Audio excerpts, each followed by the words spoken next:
दोस्तों, हर हर महादेव, जय श्री राम। आप सभी को मेरा नमस्कार। मैं हूं अनुराग दीक्षित और आप सभी का हार्दिक स्वागत करता हूं। मैं स्वयं अनुराग दीक्षित में उम्मीद कर रहा हूं मेरी आवाज ठीक ढंग से आप सभी तक पहुंच रही होगी। क्लास को शुरू करने से पहले क्लास के विषय में बता देता हूं। ALP CBT 2 की जो एग्जाम डेट एक्सटेंड हुई है उसको देखते हुए मैं आप लोगों के लिए एक बढ़िया सा मॉक टेस्ट लेकर आया हूँ। बेहतरीन क्वेश्चंस का हूबहू ऐसे ही क्वेश्चन आपको देखने को मिलेंगे। चलिए शुरुआत कर लेते हैं पहले क्वेश्चन से। ये अपना पहला क्वेश्चन ये है, ठीक है। और हर एक क्वेश्चन के लिए आपका समय भी होना चाहिए, समय निर्धारित ही होना चाहिए। फिलहाल कोशिश ये करेंगे कि हम लोग जल्दी जल्दी से इसको करने की कोशिश करें, क्योंकि एग्जाम का टाइम जो है ना वो बहुत नजदीक है। तो हमसे ये कह रहा है कि 4 स्क्वायर रूट ऑफ 1296 का क्यूब है और इसका आंसर क्या आएगा। अब एक बात को समझ लीजिए सबसे पहले कि अगर हम क्यूब वगैरह की बात देखते हैं तो देखो भाई, 36 का क्यूब स्क्वायर जब हम बात करते हैं तो 36 का स्क्वायर क्या होता है, 1296 होता है। 36 का स्क्वायर करेक्ट है, आप बोलोगे हाँ। और यहाँ 1296 की पावर कितनी लगी है, 3 लगी है। यानी इसको मैं ऐसे लिख सकता हूँ कि 4 करड़ी के अंदर 36 गुणे 36, ध्यान से सुनिएगा। 1296 का मतलब हो गया 36 गुणे 36 और पावर कितनी हो गई, 3 हो गई। ठीक, अब पावर 3 का मतलब ये 36 कितनी बार जाएगा, तो आप बोलोगे सर अगर इसको मैं देखता हूं तो इसका मतलब ये होगा, ये 36 गुणे 36 गुणे 36 जो है वो हम 3 बार इसका पेयर बना के इस प्रकार से लिख लेंगे। ठीक है, यही तो मतलब हुआ इसका, है ना। 36 गुणे 36 गुणे 36, यही मतलब हुआ। अब देखिए, अब इसका हमको क्या करना है, 2 बार वर्गमूल लेना है। कितनी बार वर्गमूल लेना है, 2 बार वर्गमूल लेना है। तो अगर हम पहली बार इसका वर्गमूल लेते हैं, ध्यान से सुनिएगा। जैसे एक बार अगर हम वर्गमूल लेंगे तो यहाँ पर 6 आ जाएगा, यहाँ पर 6 आ जाएगा, ये 6 हो जाएगा, ये 6 हो जाएगा, फिर ये 6 हो जाएगा और फिर ये भी 6 हो जाएगा। अब इसका वर्गमूल एक बार और ले लेना होगा, क्योंकि करणी कितनी लगी थी, 4 लगी थी। इससे हमारे पास एक 6 बाहर आ जाएगा, इससे हमारे पास एक 6 बाहर आ जाएगा और इससे भी हमारे पास एक 6 बाहर आ जाएगा। तो 6 गुणे 6 गुणे 6 का मतलब 216 हमारे प्रश्न का उत्तर बन जाएगा। तो इसके लिए ये लिख के जो मैंने बताया ना, आपको एग्जाम में लिखना नहीं है, थोड़ी सी बातों का ध्यान देना। ये सारी चीजें आपके दिमाग में होनी चाहिए एग्जाम में। कम से कम 50 तक के वर्ग आपको याद होने चाहिए, एग्जाम में आपके लिए बड़ा फायदा करेंगे। अगला सवाल कह रहा है संख्याओं के व्युत्क्रमों के योग का व्युत्क्रम ज्ञात कीजिए। मतलब पहले ये जो भिन्न दी हैं इनका योग करना और फिर उसका व्युत्क्रम निकाल लेना है। तो अगर हम योग करते हैं तो हमें जोड़ना पड़ेगा। अब जोड़ने के लिए क्या है, नीचे वाली संख्याओं का एलसीएम देख लीजिए। क्या क्या संख्या में है, 4 है, 3 है, 7 है, 4 है, 5 है। 4 और 3 का एलसीएम 12, 12 और 5 का एलसीएम कितना हो गया, 60। 60 और 7 का एलसीएम देखेंगे तो हमारे पास क्या हो जाएगा, 420। ठीक है, तो एलसीएम कितना हो गया भाई, 420 हो गया। ध्यान से सुनना। 4 से 420 को काटोगे 105 बार कटेगा, यानी ऊपर यहां पर आ जाएगा 105, प्लस 3 से 420 140 बार कटेगा। 140 का गुणा अगर हम 4 में कर लेंगे तो हमारे पास आ जाएगा 560। ठीक है, प्लस एक ही लाइन में 7 से करेंगे 60 बार जाएगा, 60 गुणे 5 करेंगे तो 300 आ जाएगा।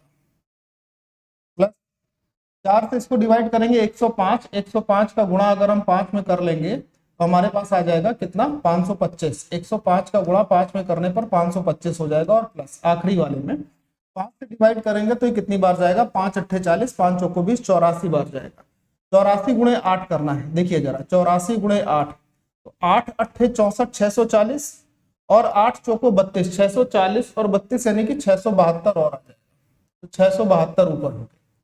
इन सब को जोड़ने के बाद अब जो हमारी संख्या आएगी उसका व्युत्क्रम करना है, यानी उसको पलट कर लिख देना। तो पहले इन सभी को जोड़ लेते हैं। 6 5 11, 11 3 14, 5 19 और 1 20 हो गया, यानी कि 2000 ये सीधे सीधे हो गया। अब जो बची है उनको जोड़ लेते हैं, दाही वाले अंक। 7 2 9, 9 6 15, यानी कि 150 और आ गया। अब इकाई वाले अंकों को जोड़ लेंगे तो 2 5 7, 7 और 5 12 और आ जाएगा। यानी अगर हम देखेंगे इन सभी को जोड़ने पर तो हमारे पास 2162 आ जाएगा। ऊपर हमारे पास जोड़ने पर आया 2162 और बटे में कितना है, 420 है। अब ये हमारा इन सभी का योगफल आ गया। अगर इसको और काट पीट सकते हैं तो और काट पीट लेते हैं। जैसे काट देते हैं तो हमारे पास 4 2 से कट जाएगा, 2 से कटने के बाद क्या आएगा, बल्कि 3 से कट जाएगा। 3 सत्ते 6 2 8 1 9, 3 से नहीं कटेगा, 2 से ही काटते हैं। 2 एकम 2 हो जाएगा, फिर हमारे पास आ जाएगा 2 अट्ठे 16 और 2 एकम 2। बटे में हमारे पास क्या होगा, 2 दूनी 4, 2 एक कम 2, 210 के आसपास आएगा। ठीक है, अब इसको थोड़ा सा और सॉल्व करके हमारे उत्तर को हम अपने करीब में लेकर आते हैं। ये बात समझ में आ रही है? पहले बता दे रहा हूं, संख्याओं के व्युत्क्रमों के योग, अच्छा संख्याओं के व्युत्क्रमों के योग का व्युत्क्रम ज्ञात करना था, उल्टा कर दिया मैंने।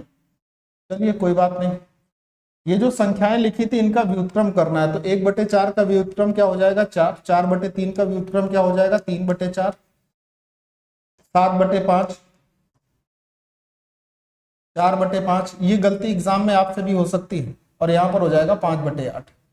अब इनका योगफल निकालना है, और योगफल जो आ जाएगा फिर उस योगफल का भी व्युत्क्रम निकाल लेना है। ठीक है, एलसीएम देखेंगे तो हमारे पास 40 हमारा एलसीएम बन जाएगा, तो 40 एलसीएम हो गया। इसको आप बटे में 1 भी लिख सकते हो, कोई समस्या नहीं। तो यहाँ पर क्या आ जाएगा, 160, ये हो जाएगा 120, 40 से 3 बार, 4 से कितनी बार जाएगा, 10, 10 गुणे 3 क्या हो जाएगा, 30 हो जाएगा, 120 क्यों होगा। 5 से 8 बार, 8 सत्ते कितना होगा, 56 हो जाएगा, प्लस 5 से 8 बार, 8 चौको 32 हो जाएगा, 8 से 5 बार, 5 पचम 25 हो जाएगा। सबको जोड़ने पर कितना आ रहा है, तो अब देखें सबको जोड़ने पर हमारे पास क्या आया है, वैल्यू देख लेते हैं। और मेरे ख्याल से अगर नीचे 40 आ रहा है और व्युत्क्रम जब हम करेंगे तो 40 ऊपर पहुंचना चाहिए, तो उस हिसाब से अगर आंसर देखें तो यहां से ही आंसर बन रहा है ऑप्शन नंबर सी, करेक्ट है ना।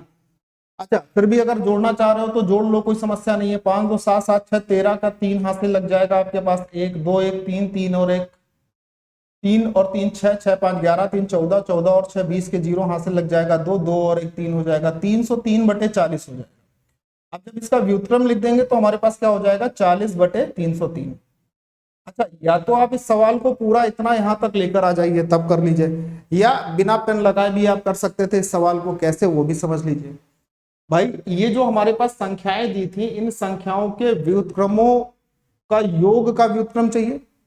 अब थोड़ा समझना है, इन संख्याओं का व्युत्क्रम निकालोगे तो ऊपर जो अंश लिखा है ये हमारा एलसीएम के रूप में आएगा। एलसीएम के रूप में आएगा तो एलसीएम हमारा होगा 40, यानी जब हम इनको जोड़ेंगे तो एलसीएम में जो डिनोमिनेटर होगा वो हमारा क्या बनेगा, 40 बनेगा, करेक्ट।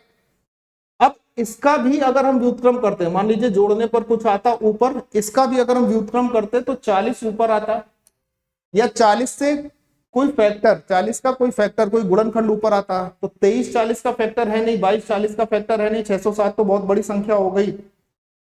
एक ही आंसर आपका फिर से बचता कि साहब यही आपका उत्तर हो जाता। ठीक है, तो चाहे तो आप ये पूरा थोड़ा सा सॉल्व कर सकते हैं, इसमें भी बहुत ज्यादा समय नहीं लगेगा if you have a good calculation, क्योंकि एग्जाम का टाइम बड़ा नजदीक है भाई। सवाल नंबर नेक्स्ट में कह रहा है कि एक जार में 3 और 4 के अनुपात में 2 तरल पदार्थ हैं, ए और बी का मिश्रण होता है। यदि 5 लीटर तरल ए जार में डाला जाता है तो उसका संबंधित अनुपात 4:5 हो जाता है। जार में निहित तरल बी की मात्रा ज्ञात कीजिए। कौन से तरल की मात्रा निकालनी है दोस्त, बी की। और अगर हम बी की मात्रा के लिए यहां पर देखते हैं ए और बी, तो बी की मात्रा 4 के रेशियो में है, यानी 4 से कटने वाली संख्या है। तो 4 से कटने वाली संख्या हमारे पास ये नहीं हो सकती, ये नहीं हो सकती। अब या तो आंसर 4 से कटने वाला ये है, या तो आंसर 4 से कटने वाला ये है।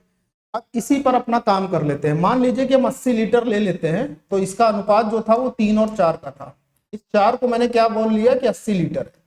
4 का मान अगर 80 लीटर है तो 3 का मान कितना होगा, 60 होगा।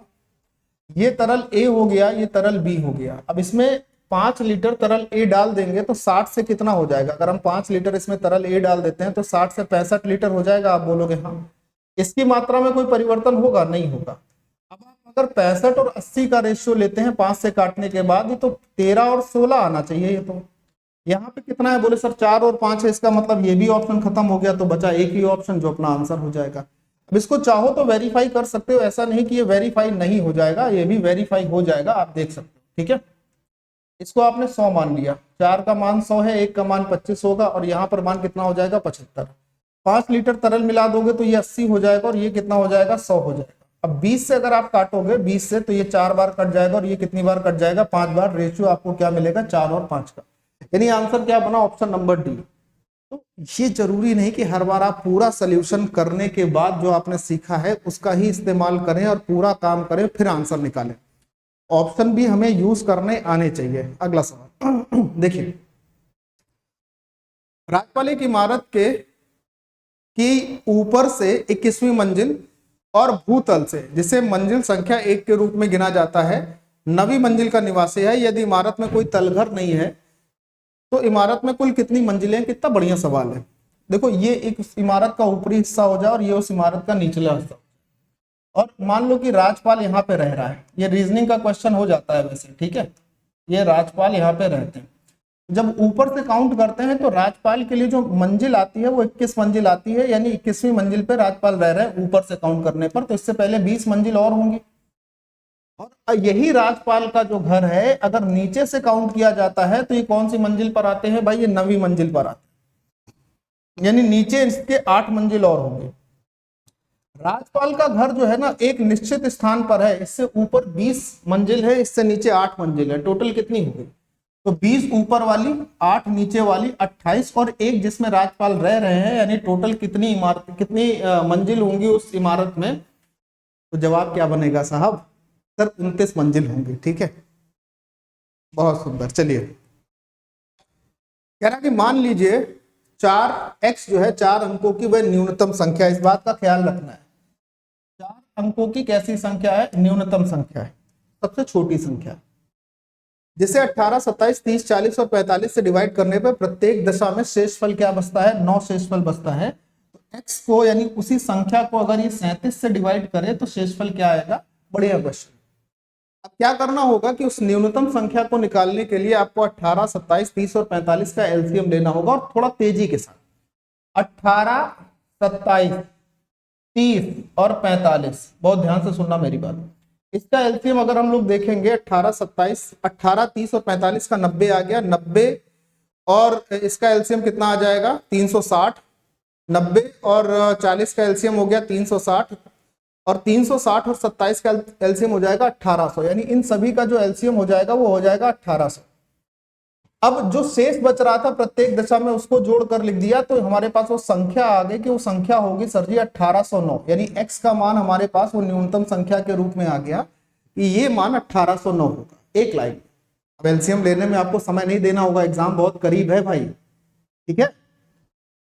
इस संख्या 1809 को ये बोलता है कि अगर 37 से डिवाइड किया जाए, किससे डिवाइड करने पर? 37 से डिवाइड करने पर जो शेषफल, जो रिमाइंडर होगा वो क्या होगा? यही तो बात है। तो चलो 37 से डिवाइड करके देख लेते हैं क्या रिमाइंडर बचता है भाई। 5 बार जाएगा, 5 सत्ते 35 के 5 हासिल लग जाएगा 3, और 5 से 15 और 3 18, 185 ज्यादा हो गया, यानी कि कितनी बार जाना चाहिए? 4 बार डिवाइड होना चाहिए। 37 दूनी 74, 74 दूनी 148 हो जाएगा। यहाँ पर शेषफल आया 2, यहाँ पर आ जाएगा 3 और यहाँ पर हो जाएगा 9। अब 37 से ये कितनी बार जाएगा इसको भी चेक करना है भाई। 1809 को ही हमें 37 से डिवाइड करके शेषफल बताना था। अब देखिए 37 से कितनी बार जाएगा, अगर हम देखें 37 से कितनी बार जाएगा तो 37 हम 370, 8 बार जाएगा। 8 बार अगर देखते हैं, 8 सत्ते 56 के 6 हासिल लगेगा अपने पास कितना? 8 बार। फिर क्या 9 बार देखना होगा, 9 बार देख लेते हैं, 9 बार, ठीक है। तो 9 सत्ते 63 के 3 हो जाएंगे, हासिल लगेगा आपके पास 6, और 9 तीजा 27 और 6 33 हो जाएगा। 27 और 6 33, तो इससे ज्यादा हो जाएगा, है ना। 329 ज्यादा हो गया, यानी 8 बार यहाँ पर भाग देना होगा। तो 8 बार जब हम भाग देंगे तो 8 सत्ते 56 के 6 हो जाएगा, हासिल कितना बचेगा? 5 बचेगा, और 8 तीजा 24 और 5 29 हो जाएगा। तो 4 इधर 29 इधर, 29 और 4 कितना हो जाएगा? 33 हो जाएगा। यहाँ पर 3 बचेगा, और 12 में से 9 माइनस करने पर 3, कुछ गड़बड़ हुई है क्या? 1809 37 से ही डिवाइड करना था ना। 150 और 35 कितना होता है? 150 और 35 185 हो जाएगा। 4 बार, 4 सत्ते 28, 2 4 3 12 और 2 14, सही तो है।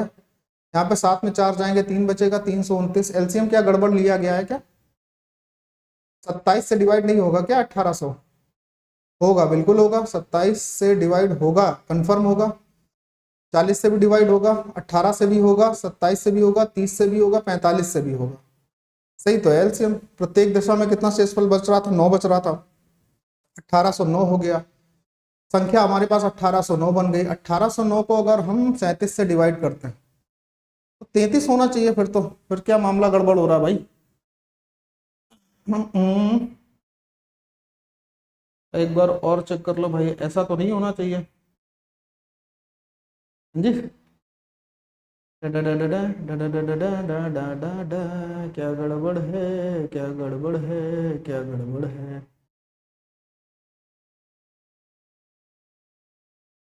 मेरे ख्याल में तो कोई गड़बड़ नहीं है। बाकी मैं एक बार और चक्की ले रहा हूँ भाई।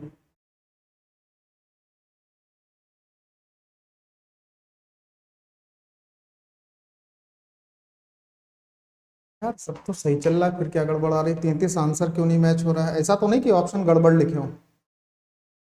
12 में से 9 माइनस 3 हो गया, 2 में से 2 माइनस 0 हो गया। अच्छा रुको भाई। हाँ, 18, 45, 30 एलसीएम 90 हो गया। 90 और 27 का एलसीएम 9 से 10 बार, 9 से 3 बार, ठीक है, और 9 बार यहाँ था। ये हो गया 30, 30 गुणे 9 270 हो गया, ठीक है। अब 270 बचा और 40 बचा, 270 और 40 का एलसीएम 10 तो रहेगा ही रहेगा। 27 यहाँ आ जाएगा, 4 यहाँ आ जाएगा। 270 गुणे 4, 27 दूनी 54 और 54 दूनी 108, 1080 होगा। अभी मैं कहूँ क्या गड़बड़ आ रहा है, ठीक है। अब आप लोग माउस लेने की कोशिश करोगे कि कई रहते खुद ही जो है एलसीएम गलत कर दिया है ना। लेकिन माउस लेने की कोशिश भी मत करना। 1089 हो जाएगी वो संख्या, ठीक है, छोटी से छोटी। अब इस 1089 को मुझे 37 से डिवाइड करके अपने आंसर तक पहुंचना है। 37 दूनी 74, 37 गुणे 3 कितना हो जाएगा? 111, तो 2 बार डिवाइड होगा, 74 आ जाएगा। 4 यहाँ बचेगा, 3 यहाँ बचेगा, 9 यहाँ आ जाएगा, ठीक है। अब अगर हम इसको 9 बार डिवाइड करते हैं, कितनी बार? 9 बार, तो 9 सत्ते 63 के 3 हो जाएगा, हासिल लगेंगे 6, 9 तीजा 27 और 6 33 हो जाएगा। अब अपना आंसर अपने पास यहाँ से खट से आ जाएगा कि जो शेष फल बचेगा वो कितना बचेगा? 16 बचेगा, ठीक है। कई लोग ये भी सोच सकते थे जल्दी कर रहे थे, ले खुद ही गलत हो गया। ऐसा नहीं होता, चलो खैर। अब बात रही है, मान लो भाई। एक शंकु के छिन्नक की ऊंचाई 8 सेंटीमीटर है, छिन्नक के शीर्ष की त्रिज्या 6 सेंटीमीटर और छिन्नक के आधार की जो त्रिज्या है वो है 12 सेंटीमीटर। तो छिन्नक का वक्र पृष्ठीय क्षेत्रफल क्या होगा? छिन्नक की बात जब आती है तो आप याद रखना कि शंकुनुमा छिन्नक, जो जिसे फ्रस्टम कहते हो, वो कुछ इस प्रकार का होता है। और अगर हम इसके वक्र पृष्ठीय क्षेत्रफल की बात करते हैं कि शंकु के छिन्नक जो होता है इसका वक्र पृष्ठीय क्षेत्रफल क्या होगा, तो होगा पाई। पाई के साथ क्या होता है? एल और ब्रैकेट में capital R plus small R, ठीक है। अब मेरी बात बहुत ध्यान से सुनना, कुछ चीजें आपको यहाँ पर समझनी रहेंगी। क्या समझनी रहेंगी उसको देखिए। सबसे पहले यहाँ पर जब तक आप एल यानी कि जो शंकु की छिन्नक की तिरछी ऊंचाई है, ये कुछ बच्चे इसी फॉर्मूले का हिसाब लेकर चलेंगे, जब तक आप ये नहीं निकालेंगे कुछ बच्चों को ये नहीं आएगा। अब देखो इसको निकालने का तरीका समझ, ये इसका मध्य बिंदु है, ये यहाँ का मध्य बिंदु है, ठीक है। देखो समझना, मैं आपको पूरा समझा देता हूँ। इसकी ऊंचाई आपके पास 8 सेंटीमीटर दी थी, मैंने कहा ठीक है। शीर्ष की जो त्रिज्या है वो 6 सेंटीमीटर है और जो आधार की त्रिज्या है वो है 12 सेंटीमीटर, करेक्ट। मैं एक काम करता हूं कि मैं अगर यहां से इसको ऐसे मिला दूं, देखियो जरा, तो अगर ये 6 था तो इतना हिस्सा भी 6 होगा। अब पूरी हिस्सा 12 था, ये वाला हिस्सा बचा हुआ 6 हो जाएगा। आप बोलोगे हाँ, इस हिस्से की ऊंचाई 8 थी क्योंकि ये 8 है तो ये भी 8 होगा। अब यहां से क्या हो जाएगा, यहां से अगर आप इस ट्राइंगल को देखेंगे तो ये आपको पाइथागोरस ट्रिपलेट में दिखाई देगा, दिखाई दे रहा है। 8 6 से इसकी तिर्यक ऊंचाई क्या हो जाएगी? 10 आ जाएगी। चूंकि निकालना जरूरी है, समझना जरूरी है, इसलिए मैं आपको निकाल के दिखा दे रहा हूं, वरना इसकी जरूरत नहीं पड़ेगी। आप मेरी बात को बहुत अच्छे से समझिएगा, इसकी जरूरत नहीं पड़ेगी। क्यों नहीं पड़ेगी ये भी बता देता हूं। अब देखो सारे के सारे ऑप्शन में पाई दिया था, पाई की जगह पाई रख लेते हैं। एल का मान आपके पास 10 आ चुका है, small R plus capital R यानी कि 6 + 12 18 हो जाए, तो ये आपका आंसर तो ऐसे ही दिखेगा ना कि 180 पाई हो जाएगा, दिखेगा ना।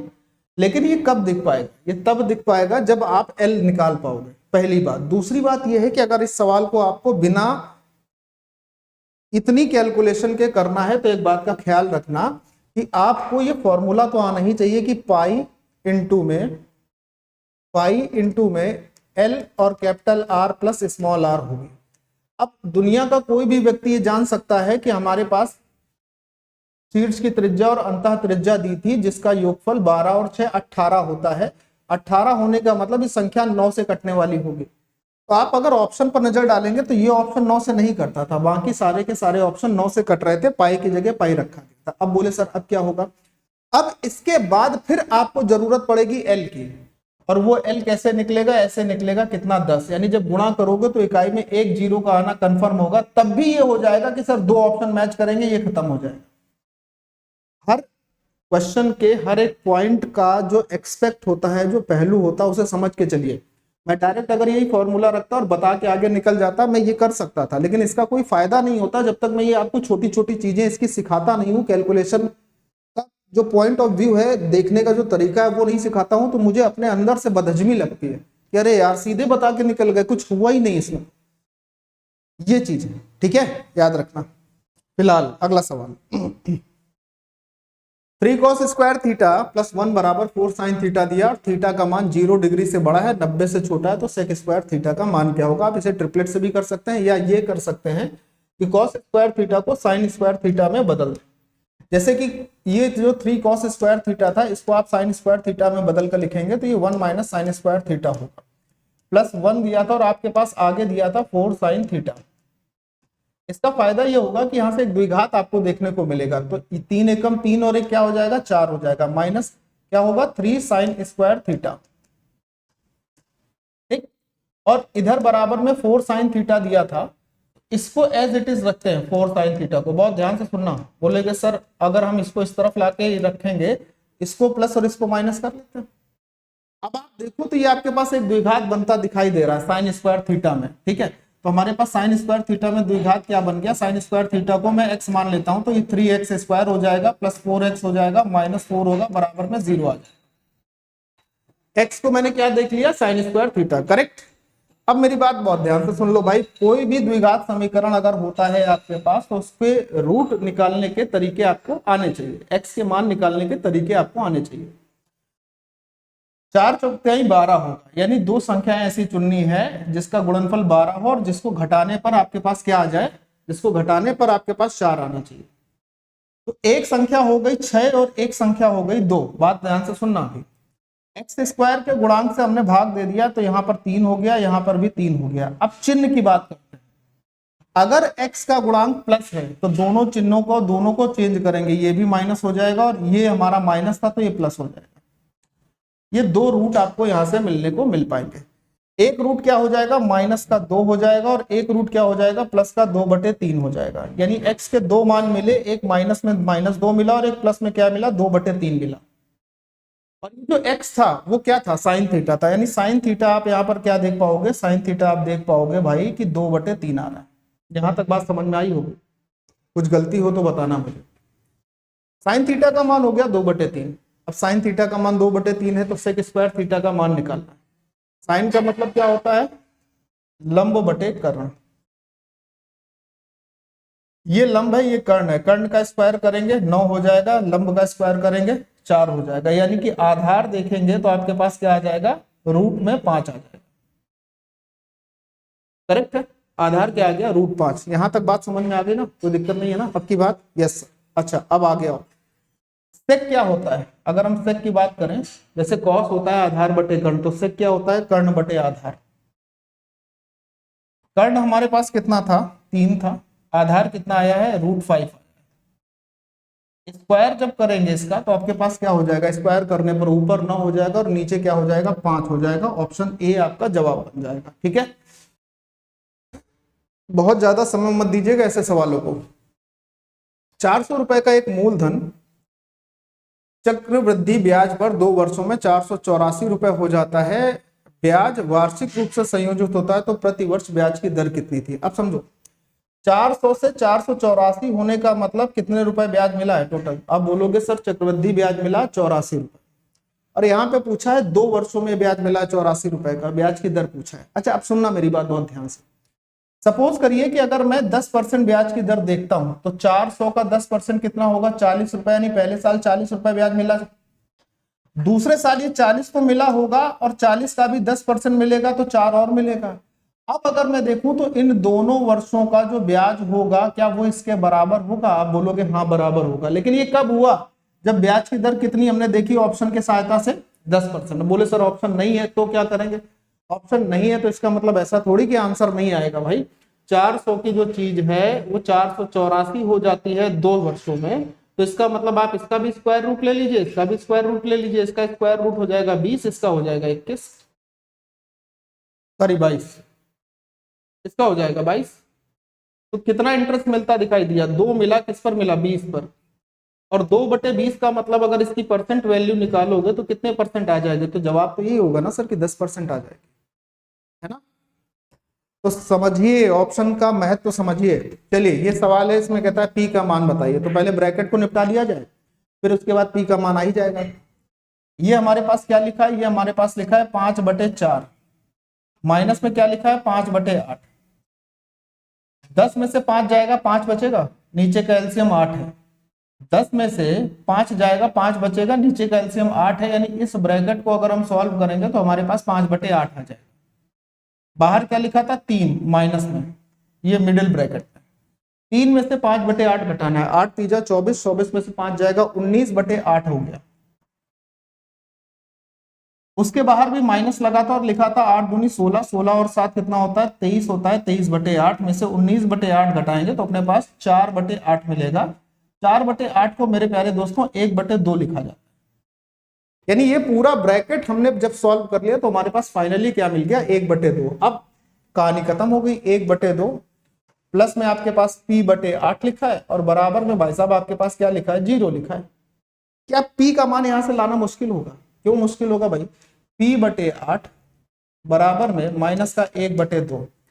2 से काटेंगे 4 बार और 4 का इधर जब गुणा होगा तो p की वैल्यू नेगेटिव में कितनी आ जाएगी? 4 आ जाएगी। ऑप्शन ए आपका जवाब अगला सवाल, ठीक है। हाँ चले बताएं नेक्स्ट क्वेश्चन। मनु ने एक पुरानी मोटरसाइकिल 5500 रुपए में खरीदी। इस धनराशि का 12% उसने मरम्मत पे खर्च किया और बाद में इसे 5% की कुल हानि पर बेच दिया। मनु ने मोटरसाइकिल को कितनी कीमत पर बेचा, ये आपसे पूछ रहा है। भाई आपको हमेशा एक चीज याद बताई है मैंने कि जो भी चीज मरम्मत पे खर्च की जाती है वो उसके क्रय मूल्य में ऐड होती है ना। तो सबसे पहले उसने 5500 रुपए में एक साइकिल खरीदी, ये उसकी 100% की कीमत है। अब इसका 12% उसने मरम्मत पे खरीदा, तो 100% की जो चीज थी उस पर 12% मरम्मत का हो गया, तो 112% की वो चीज बन गई। आप बोलोगे हाँ, यानी ये उस साइकिल का मरम्मत के बाद का क्रय मूल्य आ गया फाइनली, करेक्ट। अब इसको उसने 5% की हानि पर बेचा। 5% की हानि पर बेचने का मतलब अब ये उसको कितने परसेंट पर बेच रही होगी? 95% पर बेच रही होगी। तो बटे में 95 और लिख लेंगे, सॉल्व करेंगे, कहानी खत्म हो जाएगी। चलिए सॉल्व कर ही लेते हैं, दिक्कत ऐसी कोई हो नहीं। इस 100 से ये 100 का गेम खत्म हो गया। 1 मिनट देना जरा। इस 100 से ये 100 का गेम खत्म हो गया।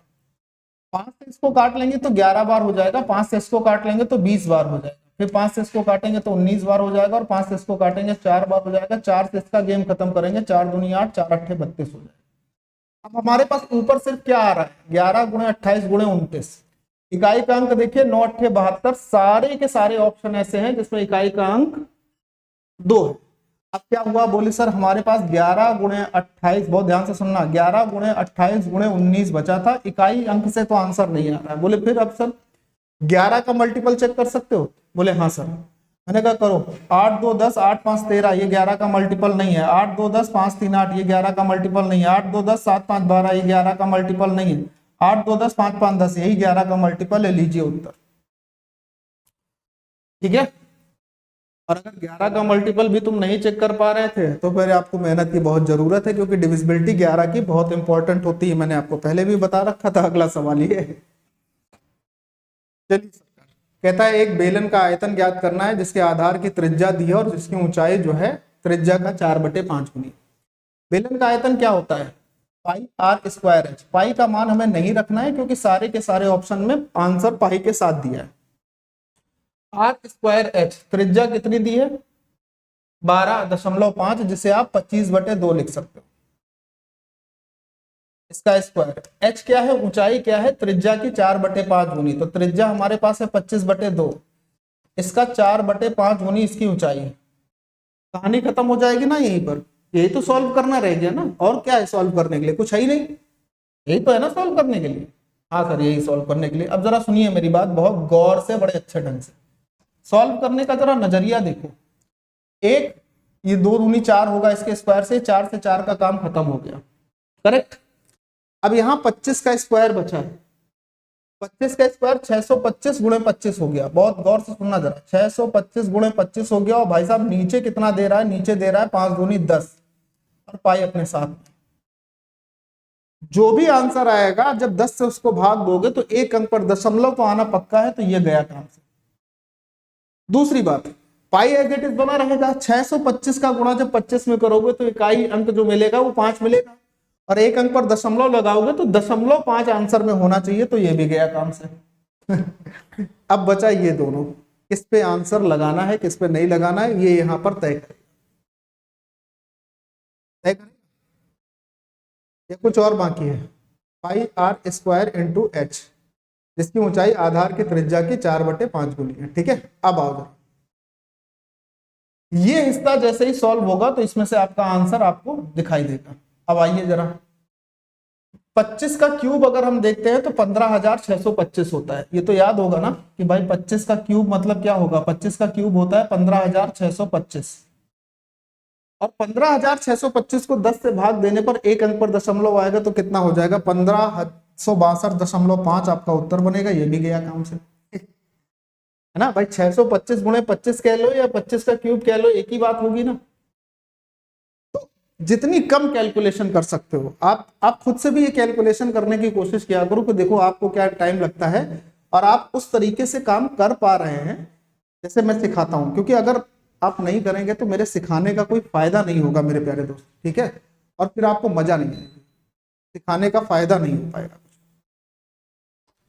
ए और बी मिलकर किसी काम को 36 दिन में कर सकते हैं, जबकि बी और सी मिलकर उसे 20 दिनों में पूरा कर सकते हैं। सी की दक्षता ए की दक्षता की 3 गुनी है। अच्छा ठीक है। बी अकेले मूल्य कार्य का 2/3 हिस्सा जो है वो कितने समय में करेगा, ये आपको जवाब देना है कि बी उस काम के 2/3 हिस्से को कितने दिन में करेगा। मेरी बात जरा सुन तो लो, समझ लो। ये काम यही खत्म करता हूं। 36 और 20 का अगर आप एलसीएम ले लेंगे, मान लीजिए कि एलसीएम हो गया 180, यानी टोटल काम हो गया 180। भैया बात सुनना, अब हमें बी के द्वारा मूल काम का 2/3 कराना है। मूल काम कितना है 180, इसका 2/3 करेंगे 120 होगा। ये काम कराना है हमें किससे, बी से। अब अगर बी की क्षमता पता हो जाए, यहां लिखें काम खत्म। यही तो होगा कि नहीं होगा, हाँ सर यही होगा, पक्की बात है ना। हाँ सर। अब चाहो तो यहां से ऑप्शन का भी सहारा ले सकते हो, चाहो तो ऑप्शन का सहारा नहीं ले सकते हो। कैसे, मैं आपको बताता हूं। देखो 36 से कभी भी 120 पूरा नहीं कटेगा तो ये काम खत्म। 45 से 120 पूरा नहीं कटेगा, ये काम खत्म। मानिए कि अगर 30 से हम कराते हैं और ये मान के चलते हैं कि 2/3 काम बी जो है 120 दिनों में करेगा, 30 दिनों में कर लेता है। तो अगर 30 दिनों में ये कर पा रहा होता काम, तो 30 चौको 120, यानी बी की क्षमता कितनी होती, 4 होती। बहुत ध्यान से सुनना, ठीक। हाँ सर होती। 36 पंचे कितना होता है 180, यानी ए प्लस बी की कुल क्षमता कितनी आती, आप बोलते सर ए प्लस बी की कुल क्षमता 5 आती। जिसमें अगर बी को मैं 4 बोल देता तो ए की क्षमता कितनी होती, 1 होती। करेक्ट, हाँ सर। बी और सी की 20 दिन में कर रहे थे, 20 से अगर इसकी क्षमता देखेंगे तो 20 90 में कितना होता है, तो आप बोलोगे सर 20 9 में 180 होता है। यानी बी और सी की कुल क्षमता 9 आती। उसमें बी की क्षमता कितनी है, अपने पास 4 है, तो सी की बी की क्षमता 4 है तो सी की कितनी आती, 5 आती। अब ये क्या बोल रहा था, ये बोल रहा था सी की क्षमता ए की 3 गुनी है। यहां से हमें क्या मिल रहा है कि सी की क्षमता ए की 5 गुनी है, तो इसका मतलब 30 आप लेके नहीं काम करेंगे। ये आपका उत्तर हो गया, कहानी खत्म हो गई, कहानी खत्म हो गई। अब आप 40 लेके देखना चाहोगे, मजा आ जाएगी। देखो जरा, बी प्लस सी की यहां से कुल क्षमता कितनी थी, 9 थी ना। अब देखो अगर हम 40 लेके काम करते हैं तो इसकी क्षमता कितनी आती, 3 आती। 40 से 120, 3 आती बी की क्षमता। बी की क्षमता 3 होती, ए की कितनी होती, 2 होती। बी की क्षमता 3 होती तो ए की सी की कितनी होती, 6। अब देखो जरा, सी की क्षमता ए का 3 गुना दिख रही है, 2 का 3 गुना करने पर 6 आता है। तो आंसर क्या बना, ऑप्शन नंबर डी। बहुत ऐसे सवाल होते हैं जिसमें आप अगर सोचेंगे ना तो ऑप्शन से इतने सरल हो जाते हैं कि आपको मजा आ जाएगी। ये सवाल देखिए, के का मान पूछ रहा है, बड़ा ही सरल सवाल है भाई, के का मान पूछ रहा है। तो 7 पंजे 35 और 3 38/5 ये हो गया भाई है। गुणे में क्या हो जाएगा, 4 दूनी 8 और 1 9/2 हो जाएगा। आप बोलोगे हाँ 9/2 हो जाएगा। माइनस के है आपके पास, माइनस के है, और यहाँ पर क्या आएगा 26 दूनी 52 दूनी 104, 104 प्लस 3 107, 107/4 ये हो जाएगा, है कि नहीं? बोलोगे हाँ सर। अब इसको अगर हम सॉल्व करेंगे तो अपने पास कुछ ना कुछ तो वैल्यू आएगी, और उसी कुछ ना कुछ वैल्यू के साथ इसका गेम खत्म करना है। चलो देखो कैसे खत्म कर रहे हैं। ये 107/4 इधर ले आते हैं, माइनस का हो जाएगा, और जो इधर माइनस का के था इस तरफ ले गए तो प्लस का हो गया। यानी सीधे एक लाइन में काम खत्म करना है, ज्यादा नहीं करना है। 5 दूनी 10, 10 और 4 का एलसीएम ले लीजिए 20 हो जाएगा। 5 दूनी 10, 10 दूनी 20, यानी कि इसको लिख सकते हो आप 38 गुणे 18, 9 दूनी 18 हो जाएगा, माइनस यहाँ लिख लेंगे 4 पंचे 20, तो 107 गुणे 5 हो जाएगा, ये हो जाएगा। अब ये सॉल्व होना चाहिए। इसमें आप कितनी तेजी दिखाते हो ये आपके ऊपर डिपेंड भी करता है, क्योंकि थोड़ा बहुत तो पढ़ाई आपने भी करी होगी, इतना तो गुणा भाग आप भी करोगे। चलिए 18 3 54, 540, 18 8 144, 540 और 144 का मतलब 684, ये हो गया 684। 107 गुणे 5 का मतलब 535 बटे में 20। 14 में से 5 माइनस कर लेंगे, या 684 में से इसको माइनस करना है। सुनिए मेरी बात, 600 में 500 माइनस करोगे 100 बचेगा। 84 में जब 35 माइनस करोगे तो कितना बचेगा, 35 5 40, 40 40 80, तो 45 ये हो गया, और 45 और 4 49 हो गया। तो यहाँ पर आ गया आपके पास 149/20, और 149/20 का मतलब क्या हो जाएगा, 7 सही 9/20। ये आपका उत्तर हो गया, क्या हो गया, 7 सही 9/20, ये आपका आंसर बन गया। तो जितनी फास्ट कैलकुलेशन, अब देखो इस सवाल में कुछ नहीं था, हर एक बच्चा ये सवाल करेगा, हर एक बच्चा ये सवाल करेगा, लेकिन फर्क सिर्फ क्या होगा कि कुछ बच्चे इसी सवाल को 10 सेकंड में निपटाएंगे और कुछ इसको करने के लिए 50 सेकंड लेंगे। आप ये डिसाइड करो आप किस कैटेगरी में रहना चाहते हो। अगला सवाल, एक परीक्षा में ए के द्वारा प्राप्त अंक बी के द्वारा प्राप्त अंकों से 20% अधिक है। ए के द्वारा प्राप्त अंक बी के द्वारा प्राप्त अंकों से 20% अधिक है, यानी बी को अगर 5 के रेशियो में नंबर मिले हैं तो ए को 6 के रेशियो में नंबर मिले हैं, तब 20% ज्यादा है। सी ने ए और बी के द्वारा प्राप्त कुल अंकों का 85% प्राप्त किया। जो सी है इसने ए और बी के द्वारा प्राप्त अंकों का 85% यानी कि 17/20 नंबर प्राप्त किया। 85% मतलब 17/20। ये सब लिखने की जरूरत तो है नहीं, 20 का गुणा कर लीजिए, 20 छके 120 इसको लिख लेते हैं, 20 पंचे 100 इसको लिख लेते हैं, और 11 गुणे 17 अगर हम करेंगे तो यहाँ पर 187 ये आ जाएगा। ये सबके नंबर हो गए एग्जैक्ट, आप इसे मान सकते हो। अब आपसे कह रहा है सी द्वारा प्राप्त अंकों की तुलना में ए द्वारा प्राप्त अंक कितने प्रतिशत कम है। सी ने कितने अंक प्राप्त किए, 187। ए ने कितने अंक प्राप्त किए, 120। एक ही बात है ना, 120। कितने नंबर कम है, तो बोलोगे 67 नंबर कम है। किससे कम है, बोले सर 187 से कम है। ये कितने परसेंट है, यही आपको जवाब के रूप में बताना है। अब मैं आपसे क्या कह रहा हूं, इसका अगर परसेंट निकालना तो ऐसा नहीं कि गुणा भाग करने में जुट गए, सोचा ही नहीं। देखो ऑप्शन जो है ना अपने पास, एक ऑप्शन काफी दूर है, बाकी ऑप्शन थोड़े थोड़े क्लोजनेस में है। मैं क्या कह रहा हूं, सुनना ध्यान से। मैं ये कह रहा हूं कि भाई 187 का अगर मैं 10% देखता हूं तो 187 का 10% होता है 18.7। करेक्ट? हाँ सर करेक्ट है। अच्छा, इसमें अगर मैं 3 का गुणा कर दूंगा तो यहाँ पे भी 3 का गुणा तो एटलीस्ट होगा ही, ये 30% बन जाएगा। ये कितना बन जाएगा, ये बन जाएगा 18 3 54 और 7 3 21, यानी कि 56.1 बन जाएगा। ये 30% बन गया है, यानी कि 187 का 30% हो गया 56.1। ये लिखना नहीं है, ये सिर्फ सोचना है। अब आगे बात करते हैं 187 के, अगर मैं 1% की बात करता हूं कि 187 का 1% देख लूं तो 1.87 होगा। 2 अंक पर दशमलव लगा देंगे, 1.87। अब इसके बाद देखो 35 34 और 37 किसके करीब जाएगा, 56 और 67 में लगभग 9 का अंतर है, लगभग 9 का अंतर है। तो इसमें जब हम 7 का गुणा करेंगे तब हम इसके करीब पहुंच पाएंगे, 67 के करीब। भाई जब इसमें 7 का गुणा करोगे तो कुछ वैल्यू आएगी, जैसे कितनी आएगी, 7 7 49 9 4 7 8 56 4 60 0 6 7 1 7 6 13 आ जाएगी। इतनी आएगी ना, 7 7 49 9 4 7 8 56 4 60 0 6 7 एकम 7। तो अगर ये वैल्यू आई 13.09, तो 13 इसमें जोड़ने पर आप क्या देखोगे कि 69 के पास पहुंच गया, जबकि आपको 67 चाहिएगा, तो ये खत्म हो गया। ये तो काफी ज्यादा था, इतना नहीं जाना था। अब अगर मैं मान लो कि इसमें मैं 5 का मल्टीप्लाई कर लेता हूँ, 7 पंजे 35 के 5 हासिल लगेगा 3, 7 अट्ठे 56 और 3 59, 9 हासिल लगा अपने पास 5, और 5 पचम 5 सत्ते 35 के 5 हासिल 3, 5 अट्ठे 40, 40 और 3 43, और 5 एकम 5 4 9, यानी 9 के करीब ये पहुंचा रहा है। 35.8% लगभग में ये पहुंचेगा। और देखो क्या है ना कि जब ये हिस्सा आपके पास सिर्फ इतना दिखाई देगा तो आपको लगेगा अरे यार इसमें क्या है कठिनाई। लेकिन जो जब तक करेगा नहीं उसे ये नहीं पता चलेगा कि इसमें क्या कठिनाई है। आपको देखने में लग रहा है कि बड़ा सरल सवाल है, केवल इतना ही तो कैलकुलेट करना है। कैलकुलेट करो तो सही, तब तो ये पता चले कि इसमें क्या चीजें ऐसी हैं जिसके लिए सर ये कहा करते हैं कि ऐसे चीजों पर अपना फोकस करो, फोकस करो, फोकस करो। कभी करो तो सही। अगला सवाल कह रहा है कि एक कार्य को 24 दिन में कर सकता है और बी कार्य का 2/5 भाग 12 दिन में कर सकता है। दोनों 6 दिन तक साथ में काम करते हैं। कार्य का अभी कितना भाग शेष है। देखो ए किसी काम को 24 दिन में करने की बात कर रहा है, और जितना काम ए कर रहा है उसी काम का 2/5वां हिस्सा बी जो है करता है 12 दिन में।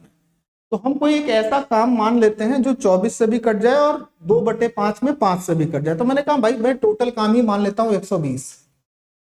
ठीक, 24 से 120 कितनी बार में कटेगा, 5 बार में। यानी हमें यह पता चल गया कि ए की जो इफिशियंसी है वो 5। अब इस काम का 2/5 भाग, 120 काम का अगर हम 2/5 भाग निकालेंगे तो ये हमारे पास 48 आएगा। इस 48 काम को अगर 12 दिन में किया जा रहा है बी के द्वारा, यानी एक दिन में कितना काम किया जा रहा होगा बी के द्वारा, तो बोलोगे 4 काम किया जा रहा है। यानी बी की एफिशिएंसी कितनी हो गई, 4 हो। ये दोनों मिलकर काम करें, ए का 5 बी का 4, एक दिन में कितना काम होगा, 9। इन दोनों ने मिलकर 6 दिन काम किया, 54 यूनिट काम हो गया। 120 में 54 यूनिट काम हो गया, तो 66 यूनिट काम बचा रहा है ना, 66 यूनिट काम बचा रहा है। कितने में, 120 में 6 से डिवाइड कर लोगे तो ये 11 हो जाएगा, ये 20 होगा। यानी शेष काम कितना होगा, 11/20। आपका answer option number B. Answer हो गया ऑप्शन नंबर बी। कोई कठिनाई नहीं थी इस सवाल में, अगर थोड़ा अच्छे से समझो। एक वृत्त की 2 जीवाएं हैं ए बी और सी डी, वृत्त के अंदर बिंदु एफ पर प्रतिच्छेदित करती हैं। तो मान लीजिए हमारे पास एक ये वृत्त हो गया, इस वृत्त की 2 जीवाएं हो गई, ए बी हो गई और ये सी डी हो गई। वृत्त के अंदर किसी बिंदु एफ पर प्रतिच्छेदित करती हैं। ये जीवा हो गई ए बी और यहां पर जीवा हो गई सी डी। मान लीजिए एफ पर एक दूसरे को काटती हैं। कहता है ए एफ का मान कितना है, 4 है। ए से एफ तक की ये दूरी आपके पास 4 दी है। बी से एफ तक की ये दूरी आपके पास कितनी दे रखी है, 6 दे रखी है। सी एफ का जो मान है, ये दूरी जो सी एफ की है, ये वाली दूरी, ये आपके पास दे रखी है 3। तो आपसे कहता है क्या है, सी डी की लंबाई ज्ञात कीजिए। तो अगर मैं इसकी लंबाई निकाल लूं एफ से डी तक की, दोनों को जोड़ देंगे, काम हो जाएगा।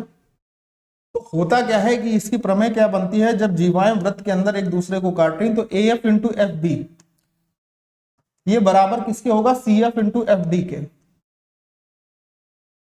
सी एफ इंटू एफ डी के बराबर होगा। तो 4 गुणे 6 बराबर होगा 3 गुणे एफ डी, है ना। तो 3 दूनी 6, 4 दूनी 8, यानी एफ डी का मान कितना आ गया, एफ डी का मान आ गया 8। ये दूरी अपने पास आ गई 8, 8 + 3 सी डी का मान दे देगा, यानी 11 हो गया। खत्म हो गया सवाल। उतना ही समय दीजिए जितना आपके लिए जरूरी है, बाकी जरूरी नहीं है। ठीक है सर। यदि बहुलक और माध्यक का अनुपात 13 और 9 है, बहुलक और माध्यक, माध्यक मतलब ऊपर क्या लिखा है, मीडियन लिखा है। अच्छा ठीक है। तो अनुभवजन्य संबंध का उपयोग करते हुए बताइए माध्य और बहुलक का अनुपात क्या होगा। माध्य और बहुलक ही कहा है ना, मीन और मोड का ही रेशियो पूछा। ठीक है चलिए सर। अनुभवजन्य संबंध क्या होता है कि बहुलक बराबर क्या होता है, यानी मोड बराबर क्या होता है, 3 गुणे माध्यिका यानी 3 इंटू मीडियन और माइनस में 2 इंटू मीन। ये होता है अनुभवजन्य संबंध, जिसे आप मूलानुपाती सूत्र के नाम से भी जानते हैं। ठीक, बहुलक और माध्यिका का अनुपात 13 और 9 दिया है। तो बहुलक का अनुपात अगर हम ले लेते हैं 13 और माध्यिका का अनुपात ले लेते हैं 9, और यहां पर अपने पास आ जाता है 2 इंटू मीन। ठीक, तो ये 9 तीजा 27 हो गया, 27 में से 13 माइनस कर लोगे तो अपने पास क्या बचेगा, 27 में से 13 माइनस करने पर 14x बचेगा, और ये 2 गुणे मीन इधर आ जाएगा। ठीक, 2 से 14 को काटोगे यानी जो हमारे पास माध्य होगा, मीन होगा, वो 7x आएगा। मीन कितना आ जाएगा, 7x आ जाएगा। यहां तक बात क्लियर हो गई।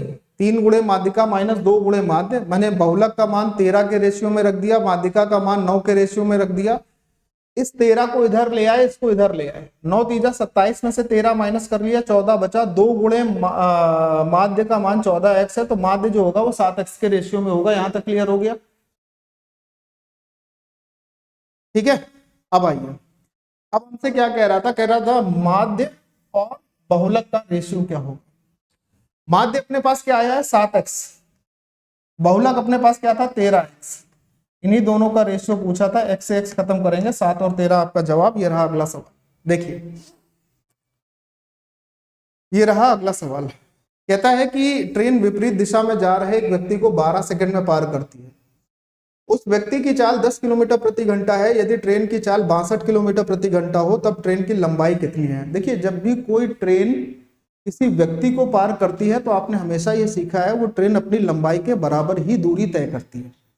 अब चूंकि दोनों एक ही डायरेक्शन में चल रहे थे तो दोनों की चाल क्या हो जाएगी, जुड़कर हो जाएगी 72, और इस 72 को अगर मीटर पर सेकंड में चेंज करेंगे तो 5/18 का गुणा होगा, जिससे हम ये समझेंगे कि इसकी जो चाल होगी वो 20 मीटर पर सेकंड आ जाएगी ट्रेन की चाल। वही ट्रेन उस व्यक्ति को 12 सेकंड में पार करती है, तो व्यक्ति पार करने का मतलब सिर्फ अपनी लंबाई चल रही। और कोई ट्रेन अगर 20 मीटर पर सेकंड से चलती है और 12 सेकंड में अपनी लंबाई के बराबर दूरी तय करती है, तो ट्रेन की लंबाई कितनी होगी, 12 गुणे 20 यानी 240 होगी। कहानी खत्म। अब इसी को मैं आपको 3 स्टेप में बताऊं, 4 स्टेप में बताऊं, कोई मतलब है क्या। पेपर करीब होता है तो उसी हिसाब से काम किए जाते हैं। दशमलव भिन्न वाले भाग में भाजक जो है वो 22.8 और भागफल अपने पास 8.5 है। देखिए 22.8 है भाजक, और जो भागफल है वो है अपने पास 8.5, और जो शेषफल है ना वो 0 दिया है। कह रहा है भाज्य कितना है, ये संख्या कितनी है, तो इन दोनों का गुणा करके इसको जोड़ना पड़ता है। अच्छा, जोड़ने के लिए 0 है तो इसका मतलब इन दोनों का गुणा ही करना है और कुछ नहीं करना। आप सिंपल सी बात को समझिएगा, 22.8 में आपको 8.5 यानी कि 17/2 का मल्टीप्लाई कर देना। या तो सीधे आप ये देख लो कि कौन सा ऑप्शन 17 का मल्टीपल है, सीधे आंसर आ जाएगा, या तो अपना कैलकुलेट करो कि 2 से काटेंगे 11.4 आ जाएगा। 11.4 में अगर हम 17 का गुणा करें तो इकाई का अंक हमारे पास 8 होना चाहिए दशमलव के बाद। 17 चौको 68 होता है, एक अंक पर दशमलव लगाओगे तो इकाई का अंक दशमलव के बाद 8 मिलेगा। ये आपका आंसर हो जाएगा। काटने के बाद डीएस भी लगा सकते थे, जैसी इच्छा हो आपकी, ठीक है ना। इच्छा का मतलब ऐसी इच्छा होनी चाहिए जो काम करे। अब पता चला इच्छा ही ऐसे जाहिर कर रहे हैं जो काम नहीं कर रही है, तो फिर मतलब नहीं होगा। 9 अंकों की एक संख्या दी है, 72 से डिवाइड होती है, 3x - 2y का मान बताना है। 72 से विभाजित होने का मतलब क्या है कि संख्या को 8 से भी डिवाइड होना होगा और 9 से भी डिवाइड होना होगा। कोई संख्या अगर 8 से डिवाइड होती है तो उसके आखिरी 3 अंक 8 से डिवाइड होने चाहिए, यानी 7, 8 एंड y। ये 8 से अगर डिवाइड होगा तो हमें यहां से क्या पता चल जाएगा, y का मान। 8 9 72, 72 से यहाँ क्या बचेगा, 6 बचेगा। तो अगर y की जगह में 4 लिख देता तो 6 और 4 मिलकर 64 होता, 8 से कट जाता, y का मान 4 आ गया। अब ये संख्या 9 से भी डिवाइड होनी चाहिए, तो 9 से डिवाइड होने का मतलब क्या है कि संख्या के अंकों का योग 9 से डिवाइड हो। 9 ये खत्म, 6 3 9 ये खत्म हो जाएगा, ठीक है। उसके बाद देखो 8 और 3 11, 11 और 7 18, 18 और 8 26, 26 और 4 30 हो जाएगा। इसमें हम ऐसा क्या जोड़ दें 30 में कि संख्या 9 से डिविजिबल में आ जाए, तो बोले सर 6 जोड़ देंगे, तो x का मान क्या हो जाएगा, x का मान हो जाएगा अपने पास 6। अब x का मान 6 तो 6 तीजा 18 हो गया। x का मान 6 आया तो 6 तीजा क्या हो गया 18, और x का मान y का मान कितना आया था 4, 4 दूनी 8 हो जाएगा। 18 में से 8 घटाएंगे 10 अपने प्रश्न का आंसर बन जाएगा, कहानी खत्म हो जाएगी। बहुत टाइम नहीं दे सकते हो मेरे भाई, बार बार कहूंगा, ठीक है, बहुत टाइम नहीं दे सकते हो। अगला सवाल देखिए, एक निश्चित मूलधन प्रति वर्ष साधारण ब्याज की 5% दर से 2 वर्षों में इतना हो जाता है, तो मूलधन ज्ञात कीजिए। साधारण ब्याज की 5% दर से 2 साल में ब्याज मिलेगा 10%, 5 दूनी 10%, और 10% ब्याज होने का मतलब कोई चीज 10 से कितने की हो जाएगी, 11 की। उस 11 का मान आपके पास 16,500 है, तो 11 का मान अगर 16,500 है तो इससे 1500 बार कटा होगा, और 1500 गुणे 10 यानी मूलधन की राशि क्या रही होगी, 15,000 रही होगी। कहानी खत्म हो जाती है इस सवाल की भी। अगला सवाल ये देखिए। चले,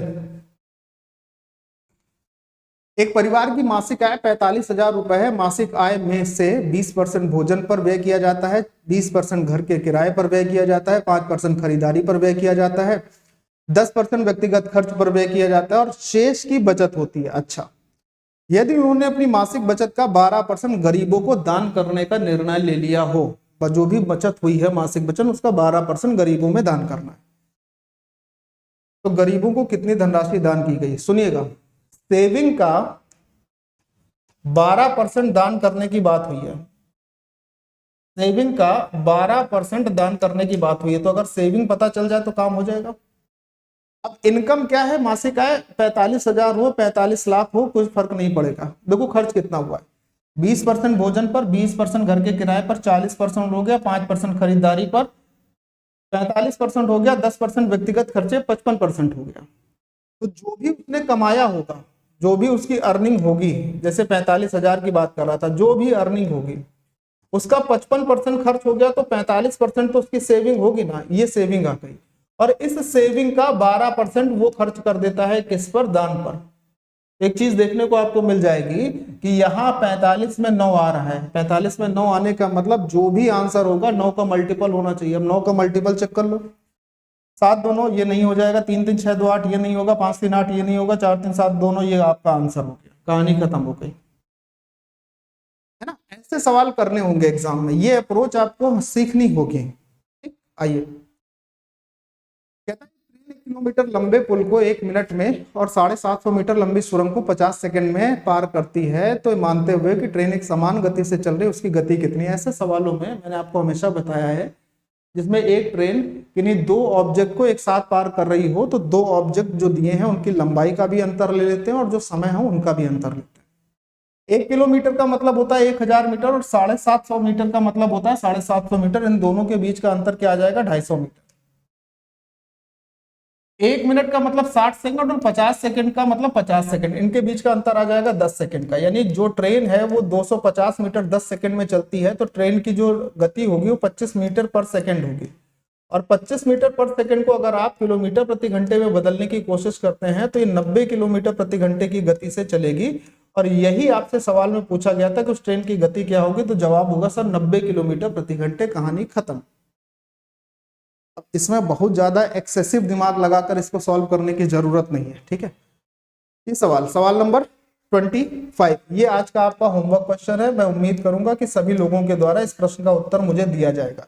अच्छा, सभी लोगों को मैं एक चीज और बताना चाहूंगा कि मैं इस वक्त अपने प्लेटफॉर्म पे पढ़ा रहा हूँ। आप लोग जानते हैं कि किसी और प्लेटफॉर्म पे नहीं पढ़ा रहा हूँ, तो अर्निंग का कोई बहुत जबरदस्त सोर्स नहीं है।